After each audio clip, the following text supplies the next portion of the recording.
Please, Tobias Lindholm, the writer and director.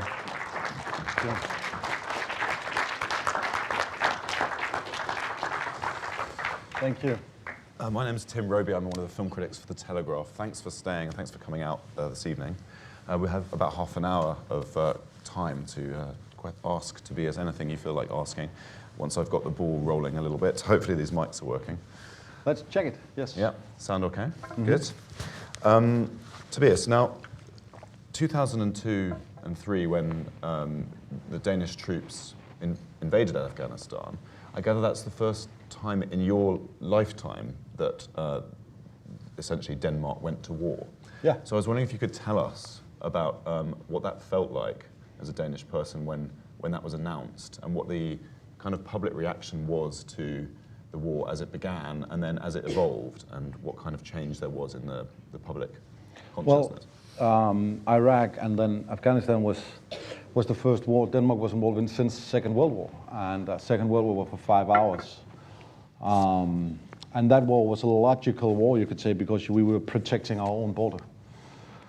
Now this war was a political war, and we would send out troops. We hadn't done that before. We've been part of peacekeeping troops in ex-Yugoslavia, but that's a whole other story than actually going in and invading another country far, far away from home. I remember it as very scary, and for me especially, and I guess my generations of guys who wasn't soldiers, totally ununderstandable what we were doing out there. At the same time,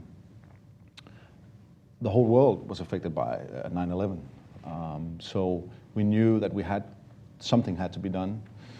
And I remember this campaign in the news about the evilness of the Taliban regime. I remember the footage of women being beaten up in the streets for being women.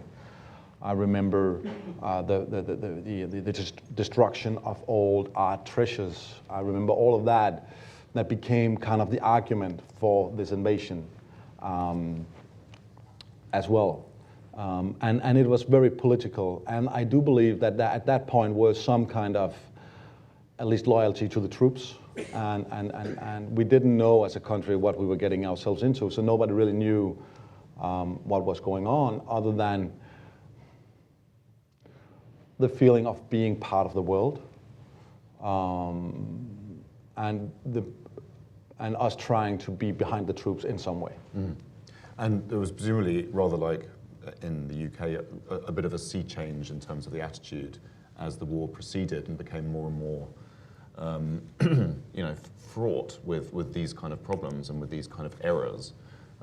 Definitely. I do believe that the first change of events happened when dead soldiers started to come home. And when people after some time started to doubt the value of this war and started to doubt the value of the job that the guys did out there, not the guys, but the soldiers, men and women. But I actually do believe that the two wars, Iraq and Afghanistan, were mixed up in the public opinion, so nobody really knew what they were talking about. It was more like a broad vision of, yeah, there's a war going on, we're down there, we're getting these terrible images home, but we're kind of distant, and as soon as it became a fellow countryman, a fellow Dane, who came home dead, and you saw a crying mother on camera, the attitude about this war started to change, and suddenly the political climate started to change, and that's where the perspective of this film started, because suddenly the politicians who had sent the soldiers to war started to need to justify their own actions, and in my opinion needed to, in some cases, wash their hands. And then these trials started to come, these ideas of the pure war existing, like that you can go out and invade a country far away from home, bomb it, shoot people, and then still have justice. For me, that is an absurd idea. At least it were at that point. And I do believe that grew into what we see here and the subject of this film. And then in 2012, the thing is, I knew that I wanted to do a war film. It's almost a genre, there's a tradition of it. I do believe that is it me? No. It's someone, don't worry. there's a tradition of war films, and I do believe that especially the Vietnam films coming out of the US, helped a nation to understand what has happened out there and work on. And I think that we are on a small scale post-Vietnam phase in Denmark right now, or in Northern Europe, trying to understand what we've been part of out there for 10 years or more. And what effect it has had on the world, but also nationally. Mm. So you chose this subject after your 2012 film, Hijacking, which... Well, I was actually looking, before that, I was looking for a war film, but what we've seen with war films is often the dehumanization of a character. You take a young person and you bring him or her to war, and then you see how that develops into a non-human. And we all knew that story, that war could do that to you. So I didn't want to do that story, but I was looking for an angle. And then I read an article, an interview with a Danish officer going on his third time to Afghanistan, serving. And he said, I'm not afraid of getting killed down there. I'm afraid of getting prosecuted when I get back home. Because the political wishes in Denmark and the rules of engagement are not the same anymore. So I don't think that I can do my job and not be prosecuted when I get back home. So that was his biggest fear. And for me, that kind of became the way in, because that was so complex that I really couldn't deal with it. So I thought, well, I need to understand this, and hopefully I'll be able to make a story about it. And in putting the film together, I know you did a lot of research on the ground, not only with Danish soldiers, but with Afghan civilians and even Taliban fighters. Do you want to tell us about the process of talking to them and how everything they gave you helped the script take shape? Well, the thing is, and there's a contradiction here, I'm a fictional writer, but I'm not amused by my own imagination. I think it's pretty boring to sit down and make stuff up. I mean, it's never been my thing. I was not a good player when I was a kid. I was good at sports because there was rules to follow. So I love to go out into the world and talk to people. And I knew that if I was going to do this film, I needed the witnesses of war. I haven't been a soldier. So who was I to imagine what was going on? Who was I to be judgmental? Who was I to be... I knew that I was just, well, basically a parasite to other people's lives. I think that we as storytellers have a responsibility to tell the truth if we are doing realistic stuff. I don't want to change anything. I want to, not that I don't want to entertain, but I don't want to make entertainment out of reality. I want to find the stories that can carry themselves on. And so I met at a wedding, pretty drunk, I met this guy who had served in Afghanistan a couple of times, and I started to ask him questions, and we decided to sober up and meet for coffee a couple of days later, and we did. And he became my way into understanding the specific and practical job of the guys out there. What were they doing? Why would they go on patrols with no other outcome than being on that patrol? What is the point of that? How would you do it? How do you prepare for it? How do you handle it? On all the questions that I had no answers to. And slowly he would bring in some of the friends that he had served with, the butcher that we see in the film, the snipers. Slowly they all came in and started to help us out, to build this story. And I promised them only that I would be truthful and try to be as respectful about the material that they gave me as possible. They didn't have a final cut, they didn't have a say at that point. But I would definitely promise them loyalty in words of not judgmenting them. And well, my thing with this project was I wanted to humanize the dehumanized. I felt that we had seen in the Danish press after the war and in the last years, we had seen enough stories about young men that were portrayed as violent by nature, looking for excitement, shooting for fun, all those kind of stories. And the meeting with these guys made me realize that that wasn't the full truth. There were actually human beings out there. So talking to them, I had one side covered, you could say. I had the witnesses of war from a Danish perspective. But to be truthful in this film, I needed another version. So we went down to Turkey towards the border of Syria and found Afghan refugees that had flew that war from the Helmand province. So they had actually been affected by the Danish soldiers in their daily lives and left their homes because of what happened down there. And talking to those people and talking to those families made me realize what Taliban was. For me, it was like a defined group of evil people at the point, to be honest. But understanding how it works and how this whole country is not even a country, but a lot of tribes, and that whole thing, of course, nuanced my vision of what Afghanistan is and isn't. And in that process, we had probably the most scary day that I've ever had on research. I just had a meeting with a guy, we casted him, he was great. And afterwards he said, just so you know, I've been fighting for Taliban. And I remember thinking, how the fuck do I, and pardon my French, how do I make this phone call to the guys at home? How do I tell the guys that the people you fought like 2 years ago will probably act in the same film as you? How do you feel about that?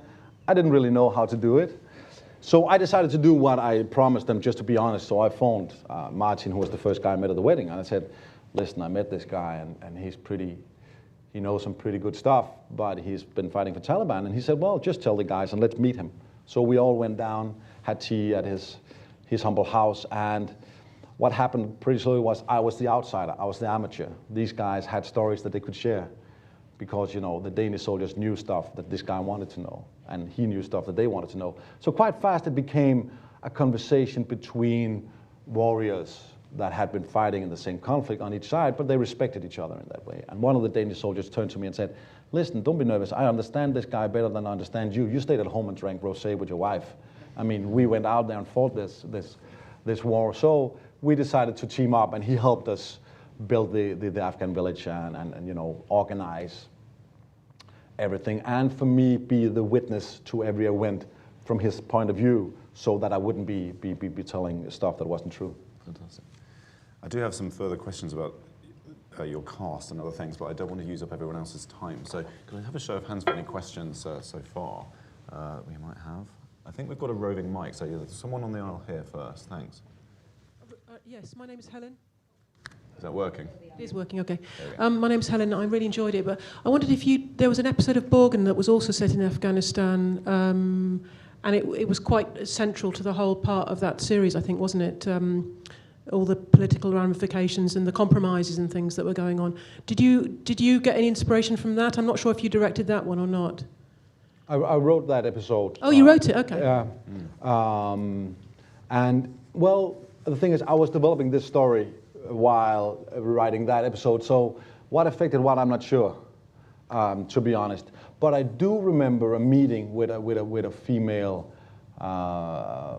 with a woman from Afghanistan who told me all the good sides of the war, what actually happened that was good, which we didn't know about. And that brought nuances to my view of what was going on in Afghanistan at the time. But it was kind of, I do believe that writing that episode was also part of trying to figure a way out how to adjust and how to navigate the Danish political system in this. And of course we used the research a lot. And then there was, the fascinating part about doing it in Borgen was that it's a female prime minister, and that's an old false saying that, you know, the world would be a peaceful place if it was all women. You had Margaret Thatcher here, and that could be a proof of the opposite. And I do believe that we wanted to try to make the first female prime minister in Denmark go pro-war would be a scandal that was interesting to tell about. So that's what we tried, and I do believe that dynamics is some of the parts in this film as well. Yeah. I'll ask my cast question now, because you're obviously building up some trust in your actors. You've not only got Pilou Asbæk in the lead role, who is also the lead in Hijacking, but you have Søren Melling as well as the defence counsel who steps in. Have you found a sort of shorthand with those actors so that you can get to what you need more quickly? Yeah, the thing is, I like them. Yeah. And there's so many things in the world that doesn't work, so when something works, you don't want to change it. So I knew that it was a really small part, and I was almost embarrassed to call Søren Melling to ask him to do it. And he read the screenplay and he was like, no, it's great, I want to do that, you know. So he was all on, and I knew that he would be able to pull it off in a very naturalistic way, so I didn't need to work that much with him. Pilou has become like, we follow each other. We started out together, just out of film school and actor school, and yeah, I'm a little, you know, I'm scared. I'm probably the only guy in the world who's hoping for him to get killed pretty soon in Game of Thrones, so he can come back to Denmark. Not losing him to the big world. No, I mean, he is He's a really, really talented, gifted actor, and he doesn't care whether he's ugly or fat or whatever. He just wants to be honest, and that for me is a source of inspiration in my work. He really makes moments count, like the moment when he sees the photo of the foot, and you sort of know it as it sinks in. You know he can never forget that image. He kind of gives you that feeling very powerfully. I also love the actress playing the prosecuting counsel. I don't know her name, but she's terrific as well. She's Charlotte Monk. Yeah. She's a great Danish actress. She did a huge TV show some years ago in Denmark. It was a success, and she's done a lot of theater. And I remember I saw a casting with her. I don't even remember but I don't remember what it was for, but I remember watching it. I was like, wow, she's great. I want to work with her one day. So she was not perfect for the wife. So she wasn't on that list. But then we wrote the prosecutor. I was like, yeah, let's get her in. And I mean, she nailed it. She was so precise in everything she did. And she teamed up with the prosecutor, the military prosecutor in Denmark, and he would teach her everything, how to say the words right, things that I wouldn't know. So in many ways, he directed her throughout the trial to be as naturalistic as possible. I'll throw it open again now. Here's a question. Great, thank you. You said there was an Afghan woman. You said the Afghan woman said that there were good things that came out of the war. What are those good things? In her point of view, some of the good things were that girls were able to go to school. They were getting educated and actually leaving the compounds they were living in. They were becoming part of the world and given the opportunity to be something else than somebody's wife. In her point of view, that was a positive product of the invasion and the overturn from the Taliban regime. And I remember her talking of it like, she said, I know you feel bad about what's going on, but you have to understand that there is a positive side to this. And that was some of the points she made. She made the point that she could actually now travel the world and talk about this, that her sister had been divorced since because it suddenly was possible instead of her living in a... So those were the cases she brought up as positive products of the war. Anyone else? We've got one. Yes, right in the middle, and then...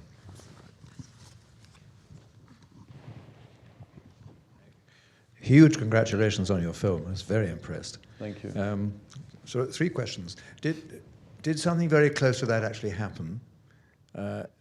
Do you think that the butcher was lying in court? And can you imagine a Hollywood remake? Yes, all these things happened, not in that order. I took bits and pieces from a lot of realities, a lot of stories, and put them together to this story. But yes, all these things were part of the Danish soldiers' reality that I researched into. So, second question. Oh, I know he's lying. But you know what? He's educated to save his friends. That's what we train the soldiers to do. That's what makes them good soldiers. So why wouldn't he? I know that if my brother was prosecuted and I could help him in any way, I would. I'm a team player and I cannot lie about that. I don't think it's civilized, I don't think it's right, I don't think it's part of a democracy, but I would. So I totally understand it and bear sympathy with it. Is it the right thing to do? I'm not sure. But for him it is. He couldn't do anything else and I don't think that he could live on being him without doing it. So I'm pretty sure he's lying. An American remake, you know, I don't think, it wouldn't probably be a remake because there is military courts in US that we don't have in Denmark. But I definitely think that the importance and the relevance of this story could happen over there. The relevance of being a tool sent out by politicians and then coming home and being confronted with the same rule, lawmakers when you come back home. So I think there's a relevance in any warfaring nation to a story like this. Whether it should be a remake or not, I think this film is perfect. So you don't need to remake it in any way, but you can find inspiration in it and make another film. Do you want to tell us about the shoot on the first half of the film and how long it took and what challenges you encountered in getting all of that on screen? And was it a more or less difficult shoot than your shoot on a hijacking, which must have been quite tough in itself? Well, at least on a hijacking, we were just on a boat, we could control everything. There was a lot of moving parts in Turkey. just around the time when we started to shoot, we would have a lot of soldiers from different parts of the world traveling to Turkey, going to Syria, which meant that suddenly the borders would close to weapons that we would bring in. So I remember after a few days of shooting, we didn't have any weapons yet. We didn't have any ammunition. We didn't have any helicopters. We didn't have anything. And I remember talking to my producer, like, we're making a war film here. Could you know, it's kind of hard without weapons. Yeah, but we can shoot a little more in camp and let's see what happens. So we became to a point where I was starting to doubt that it would ever happen, and that I would, we would need to make a really dramatic voiceover to make this work. But then finally, weapons came through and ammunition came through, and it helped. I think it helped this production a lot that it was actually professional soldiers we had on set. Pilou and two other small parts are the only actors. The rest is real soldiers that served in Afghanistan. And the big difference between film crews, actors, and everybody else I'm used to working with, and soldiers is that soldiers, they come on time and do what they're told. So that makes a good work day pretty easy to cope with. So finally, when the weapon and the ammunition showed up, I actually think that I don't remember all the days. Everything is kind of in a blur, but I remember a feeling of being very close to something that we could use. So it was great. The feeling of having both Taliban, refugees, and Danish soldiers on the same film set was psychological demanding in the first couple of days. But when it started to work out, it actually became a huge gift, and everybody had this sense of seriousness over them. So there wasn't too much fooling around and too many cigarette breaks. When we were shooting, everybody was pretty focused on getting close to the truth. So that was a great gift. Mm. Right, I think we've got time for maybe a couple more questions. Hello, thank you. I thought that was absolutely brilliant. Really original human tale, which for me was kind of about the sort of moral collateral damage of war, which I think is really important stuff. My question is a bit more general, though. I hope you don't mind. In terms of writing, being a writer and a director, do you prefer writing for yourself? Is it easier to write for yourself, knowing that you're going to direct it eventually, or and is the process different in any way between the two jobs? Yeah, I think the process is very different. When I write for other directors, let's say Thomas Vinterberg, who I've been working with for a couple of times now, I am trying to write as perfect a screenplay as possible for him, which means to understand what he can do as a director, what kind of stuff he can do. He can do stuff that that I could never do. Those of you who've seen The Hunt, there's a scene in a church, and basically every time the script would come back to me from Thomas reading, he would have put that scene back in. And every time I sent it back, I deleted it. And finally he gave me a call and he says, "What's up with you on that church scene?" I was like, I don't see you pulling this off. It's not gonna work. And now that's in the film, I'm like, hell yeah, he pulled it off. So in that way, yes, it's very different. I'm more sloppy when I'm writing for me because I know what I want. So I don't need to be that precise. Writing for other directors, I tend to be more into getting the structure perfect. Knowing that I'm going to carry it from idea and all the way to the editing room makes it more as, what we could call free jazz. I can make it work along the way as long as the big plot points are there. That doesn't work writing for the directors, though. I need to be more precise in my work. But thank you. Anyone else? I've got another one, actually. We'll come to you in 1 second. I'll just ask my one first. Mm-hmm. The film opened in Denmark, I think, at the end of September, you mentioned. And obviously it's been very successful, and it's been the official nomination for the Oscars, etc. Has there been a good level of political discussion around it as well in the press? And has it been kind of a film that's been debated in Denmark? The fun thing is, yes, it has. But I think that the film proves a point, for me anyway, that the whole Danish being part of that war has been captured in a discussion whether you're pro or against that. And I didn't want to participate in that. I think it's foolish. I think it's a waste of time. I think what we need to do is to, as human beings, try to get back in contact with each other. And the only way you can do that is not to stand in each side of a room screaming, "You're right" or "You're wrong." It's actually to invite for a conversation about what happened. And for me, that was proven. I have 3 small kids, and I remember I had to take him to school a couple of days after the premiere. And this guy passed me in the street, and I noticed that he was looking at me. But I didn't notice him too much. I had 3 small boys, you know, so there was a lot to look at with them. But then he would come back, and he was crying. And I didn't really know how to react because I was there with 3 small boys, and now this stranger is coming up crying in the street, and what's going on? And my oldest son reacted to it, but then he said, "I'm so sorry, I just want you to know I served 2 times. I saw your film last night, I haven't slept all night because I've been talking to my wife. And I actually think that you saved our marriage. Finally, I could tell her what I've done down there, and she could tell me what it felt to be back home. Honestly, without limits, just speaking." And I remember calling Pilou right after, just after explaining to my kids why strangers were coming in the streets crying, and saying, "I think we made it. Fuck the reviewers. We actually did it. We touched people and made this work as a tool in this democracy to get people to have a conversation about being a warfaring nation," and that was the full point of making this film. Thanks. We'll just finally take your question. Thanks. I wonder if you could tell us about your process of raising money for the movie, whether you, because you say you wanted to make a war movie before you knew you had this movie in mind. Was it you go after the funding yourself when you've got the idea, or do you have like lots of people waiting for your next project and throwing money at you? Yeah, what's the process there in your case? Sounds great. Nobody was throwing money, but I was lucky enough that after a hijacking, a few more doors for me was open.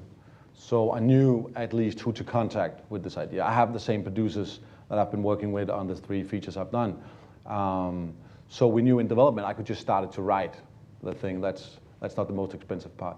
And then, so we would start to develop the film, and then Studio Canal got involved pretty early and believed in the project and backed us up. So it became a collaboration between Nordisk Film from Denmark and Studio Canal to raise the money. And I would write for that budget that we have then, to make sure that we had artistic freedom, and neither Studio Canal or Nordisk Film would interfere with that process.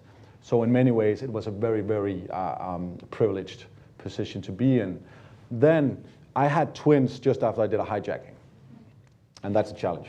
So I promised my wife not to shoot another film until they turned 2, and my producer knew this. So a week after my twins' 2nd birthday, we were ready to shoot. Everything was just standing there, ready. So yeah, it worked out. We're privileged in Denmark. We have the Danish Film Institute. We can go and get money from the government to develop projects. So it doesn't have to have, from the beginning, you can say a commercial value. You can go and just from the idea, get money. So Nordisk Film and the Danish Film Institute would get me started. Studio Canal got in, and it became a pretty smooth process, actually. Well, unless anyone else has any final question, please join me in thanking Tobias for coming tonight for his film. Thank you so much. Thank you so much.